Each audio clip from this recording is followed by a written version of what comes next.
बहुत समय पहले की बात है। एक गांव में चीमा नाम का एक किसान टूटी फूटी झोपड़ी में रहता था। वो बहुत गरीब था। बड़ी मुश्किल से दूसरों के खेतों में मेहनत मजदूरी करके वो अपना और अपनी पत्नी सोनी का 2 वक्त के लिए पेट भर पाता था। अजी सुनते हो, आज तो रात को बनाने के लिए कुछ है ही नहीं। आज रात क्या खाएंगे हम? अब मैं क्या करूं? दिन भर धूप में मेहनत करने के बाद भी इतना ही खाने पीने का इंतजाम हो पाता है। इससे ज्यादा मैं क्या काम करूं? किसानी के अलावा मुझे और कुछ आता भी नहीं है जो मैं कर सकूं। तो तुम कुछ सीख लो, कुछ दिन किसी के साथ कोई और काम कर लो। 2 वक्त का खाना लाने के लिए भी इतना सोचना पड़ता है, तो इतने पैसे कहाँ से लाऊं जो कुछ दिन जब तक कुछ और सीखूं तब तक का राशन घर लाके रख सकूं? बताओ। परेशान चीमा और सोनी उस रात पानी पीकर ही अपना पेट भरते हैं और सो जाते हैं। अगली सुबह चीमा हर रोज की तरह वापस जमींदार के खेतों में काम करने जाता है। कितनी गर्मी है, दोपहर के 2 बज चुके हैं। अब हाथ पैर धोकर थोड़ा आराम कर लेता हूँ, फिर काम करना शुरू करूँगा। चीमा वहीं एक घने पेड़ के नीचे लेट जाता है और आराम करने लगता है। तभी उसे एक गाय के रेंकने की आवाज सुनाई पड़ती है। चीमा आँख खोलकर यहाँ वहाँ देखने लगता है। अरे आस पास तो कुछ दिख ही नहीं रहा है, तो ये आवाजें कहाँ से आ रही हैं? उसे फिर गाय के रेंकने की आवाज आती है। तभी एक गाय घायल हालत में चीमा के सामने आती है। ओह, अरे ये गाय तो काफी घायल है। इतना खून निकल रहा है इसके पैर से। मुझे कुछ करना चाहिए। चीमा फटाफट अपने अंगोछे से एक टुकड़ा फाड़ता है और गाय के पैर में बांध देता है। फिर वो कुछ घास फूस लाकर गाय को खिलाता है। गाय माता, अब तुम यहीं आराम करो, मैं अपना काम कर लेता हूँ, वरना आज भी रात को भूखा ही सोना पड़ेगा। तब तक तुम्हारा मालिक भी तुम्हें ढूंढते ढूंढते यहाँ पहुँच ही जाएगा। फिर तुम आराम से अपने घर चली जाना। फिर चीमा फावड़ा उठाता है और वापस खेती में लग जाता है। रात हो जाती है। चीमा घर जाने लगता है। अरे इस गाय को लेने कोई नहीं आया और ना ही ये गाय कहीं और गई दोपहर से। क्यों न इसे मैं ही लेके चलूं अपने घर। रात भर ये यहाँ कहाँ रहेगी? ऊपर से चोट भी लगी हुई है इसके। अगर कल कोई पूछता हुआ यहाँ आएगा तो ठीक, वरना मैं ही देख रेख करता रहूँगा। ऐसा सोचकर चीमा इस जख्मी गाय को अपने घर ले आता है। सोनी चीमा को आता हुआ देखती है।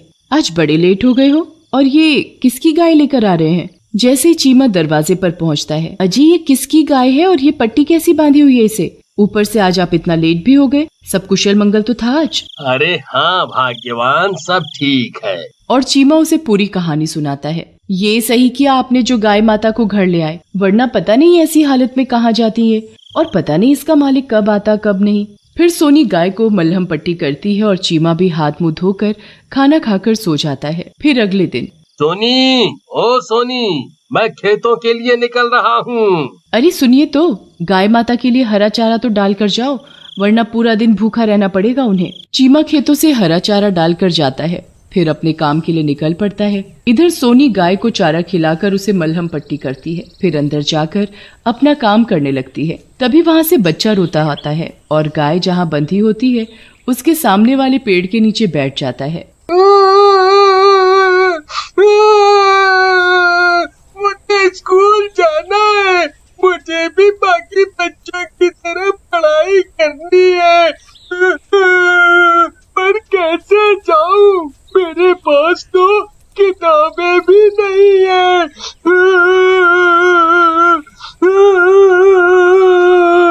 गाय ये सब देख रही होती है। बेटा रो मत, ये ले किताबें और पढ़ने जा। ये आवाज सुनकर बच्चा डर जाता है। जिंदगी में पहली बार किसी गाय को उसने बोलते हुए सुना। थोड़ी हिम्मत करके बच्चा गाय के पास जाता है। गाय अपने मुंह से किताबें निकालती है। अरे ये तो जादुई गाय है। बच्चा अचंभित होता है, पर किताबें देखकर खुशी से नाचने लगता है। जाओ किताबें ले जाओ और पढ़ने जाओ। इधर खेतों पर एक गाय फसल खा रही होती है।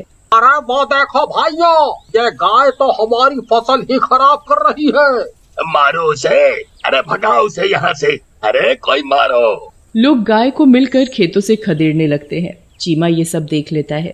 अरे इतनी बेरहमी से क्यों खदेड़ रहे हो गाय माता को, है? चीमा गाय को पकड़कर अपने घर ले आता है और उसे चारा पानी खिलाता है। अरे आज फिर से आप एक गाय ले आए, चीमा खेत पर हुआ किस्सा सोनी को बताता है। पर हमारे पास इतने पैसे कहाँ हैं जो हम इन दोनों की देख रेख कर सके। हम तो अपना ही 2 वक्त का खाना बड़ी मुश्किल से जुटा पाते हैं, तो चारा पानी का खर्चा सब कैसे होगा?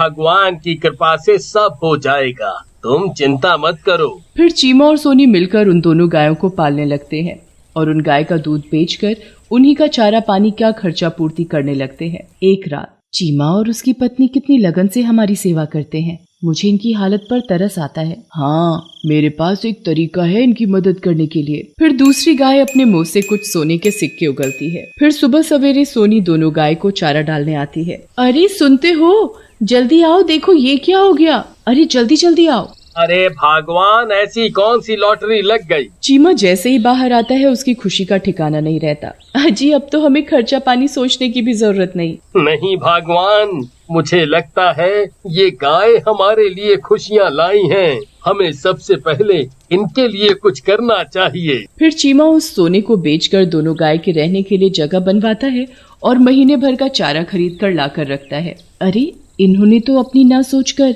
हमारे लिए ही सारे पैसे खर्च कर दिए। चिंता नहीं करो, हमें किसी और तरीके से इनकी मदद करनी पड़ेगी जिससे इनका खाना खर्चा आराम से निकलने लगे। उस रात गाय फिर से कुछ किताबें, पेन, पेंसिल अपने मुंह से उगल कर रख देती है और दूसरी गाय कुछ चांदी के सिक्के उगलती है। अगले दिन सोनी ये सब देखकर अचंभित हो जाती है। जी आप इन किताबों और बाकी सामान को बेच आओ और इससे जो पैसे मिलेंगे उनसे राशन ले आओ और चांदी के सिक्कों को बेचकर एक खेत का टुकड़ा खरीद लेते हैं। बात तो तुम्हारी सही है, पर हमारी मदद कर कौन रहा है? जो भी है, पर हमें ये मौका छोड़ना नहीं चाहिए। धीरे धीरे चीमा और सोनी की जिंदगी गरीबी की दुनिया से निकलकर सुख की ओर चलने लगती है। एक दिन सोनी सब्जी लाने बाजार जाती है तो एक गाय उसके पीछे पीछे घर तक आ जाती है। अजी मैं समझ नहीं पा रही हूँ कि गाय हमारे घर ही क्यों आ रही है। अरे ये तो अच्छी बात है, गाय हमारी माता मानी जाती है। अगर भगवान गाय की सेवा करने का मौका हमें दे रहे हैं तो ये अच्छी बात है ना, हमारे ही पुण्य बढ़ेंगे। जी बात तो आप सही कह रहे हैं। मैं इस गाय का इंतजाम भी बाकी दोनों गाय के साथ कर देती हूँ। रात को तीनों गाय आपस में बातें करने लगती है। तुम दोनों यहाँ कब से हो और यही घर क्यों चुना? मैं चीमा को रोज मेहनत करते खेतों में देखती थी। मुझे वो भला इंसान लगा, इसलिए उसकी मदद करने मैं यहाँ आ गई। मुझे उसने अच्छे इंसान की तरह बेरहम लोगों से बचाया, इसलिए मैं यहाँ रह रही हूँ। एक दिन सोनी अपने घर के बाहर बैठकर रो रही होती है। सब कुछ इतना अच्छा चल रहा है, काश मेरी एक औलाद भी होती तो कितना अच्छा होता, मेरा परिवार पूरा हो जाता। ये बात तीसरी गाय सुन रही होती है। वो गाय इच्छा पूर्ति करने वाली जादुई गाय होती है। वो सोनी की इच्छा पूरी करने के लिए जादुई शक्ति से आशीर्वाद देती है। ये सारी घटना गांव का जमींदार देख रहा होता है। तो ये तीनों जादुई गाय हैं। एक किताबें और स्टेशनरी उगलती है, तो दूसरी सोने चांदी के सिक्के और तीसरी इच्छा पूर्ति करती है। इसके अलावा और जीवन में चाहिए ही क्या? और इन्हीं की वजह से चीमा पैसे वाला बनता जा रहा है। ऊपर से इन्हीं गाय द्वारा मिली हुई चीजों को लोगों में बांट बांट कर गांव वालों का मसीहा भी बनता जा रहा है। हाँ, कहाँ ये 2 कौड़ी का नौकर अब चला है ला ला बनने। रात को ही जमींदार तीनों गाय को चुराने का प्लान बनाता है। गाय माता, चलो मेरे साथ, हमें भी माला माल कर दो। जमींदार जैसे ही उन्हें खोलने के लिए आगे बढ़ता है, पहली गाय जोर की लात मारती है उसे और दूसरी गाय उसे तेज से जोरदार पूंछ मारती है। तीसरी उसे सींग से उठाकर दूर फेंक देती है। अरे बचाओ रे बचाओ! ये जादुई गाय तो मारती भी है। अरे बाप रे, मेरी तो कमर ही टूट गई। अरे जादुई गाय, इतना मार चुकी हो तो अब सोने के सिक्के दे दो। मुझे किताबें दे दो, मैं भी सब में बांटूंगा, मेरी भी वाहवाही होगी। दे दो ना, दे दो ना। गाय भागती हुई आती है और उसे सींग पर उड़ाते हुए दूर जाकर फेंक देती है। मेरी फूटी किस्मत आई। हाय राम। अब गाय जो भी चीजें उगलती चीमा और सोनी उन्हें जरूरतमंदों में बांट देते। इस तरह बाकियों की भी मदद